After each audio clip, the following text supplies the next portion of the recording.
ideas, and attitude vary greatly from school to school. It spans from the elementary through the high school, and there's not a lot of consistency from building to building in regard to processes and administrative management. Some schools have a higher morale than others.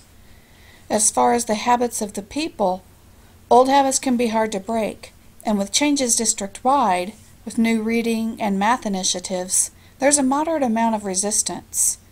As far as lifestyles, shaping social action, our school system has a vast amount of diversity, not only district-wide, but within each individual building.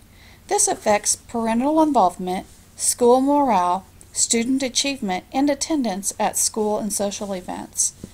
Our district has an initiative to have every teacher ESL endorsed. This could help by giving staff more knowledge and understanding of where in the socioeconomic pyramid students are coming from, so they can be more empathetic or even better educators.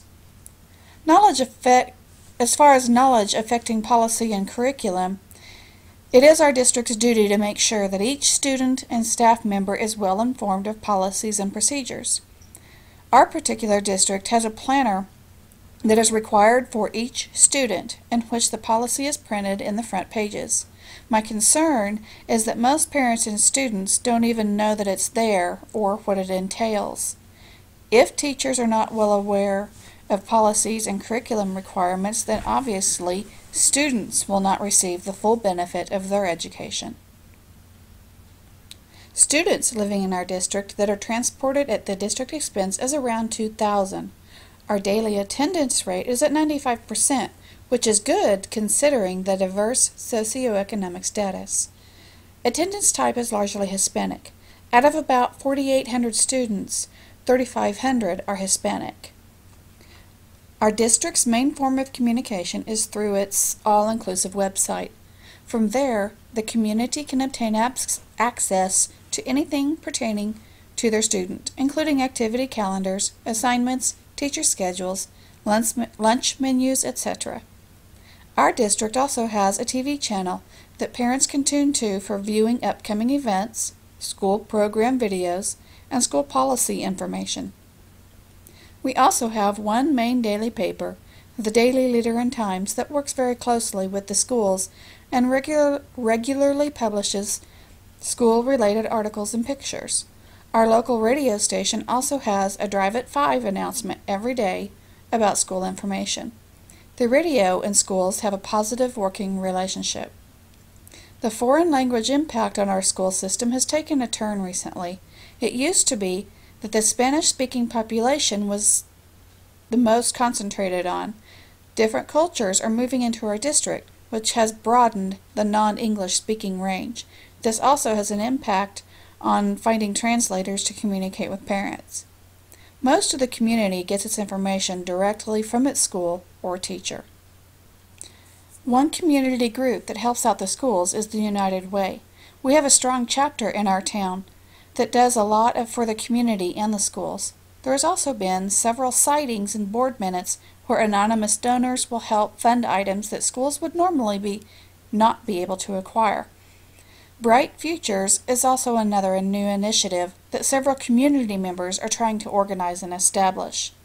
The problem does not lie with the community groups that try to support the schools.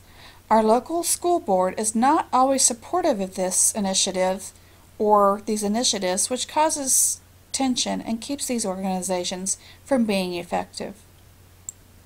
The leadership in our community is somewhat diverse and doesn't always seem to have the students' best interest in mind. There are a few influential members in the community that will run for the school board to push personal agendas. It does appear that not enough people are usually influenced enough by negative agendas for this to be accomplished. It just causes a lot of tension, and it breaches trust among the community and the school personnel.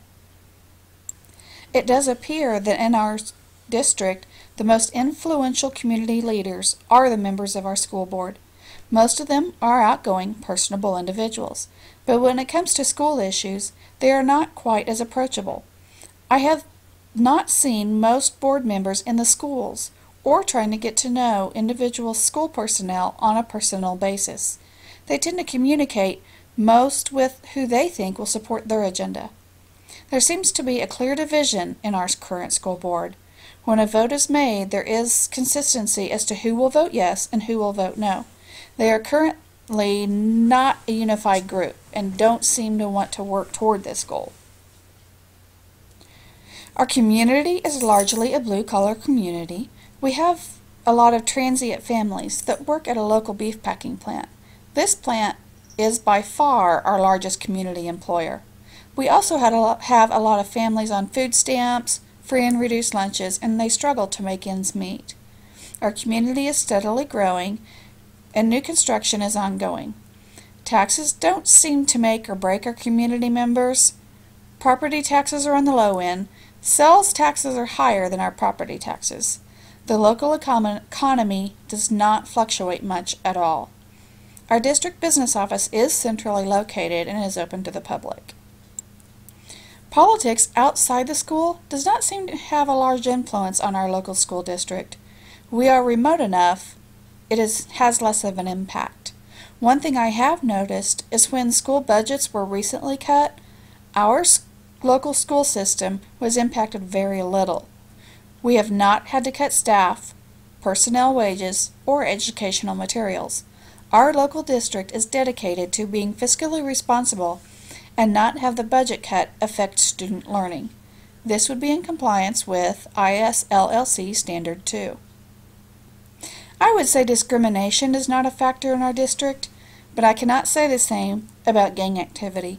There is a fair amount, but we have some strong initiatives that keep it under control and out of the school day as much as possible.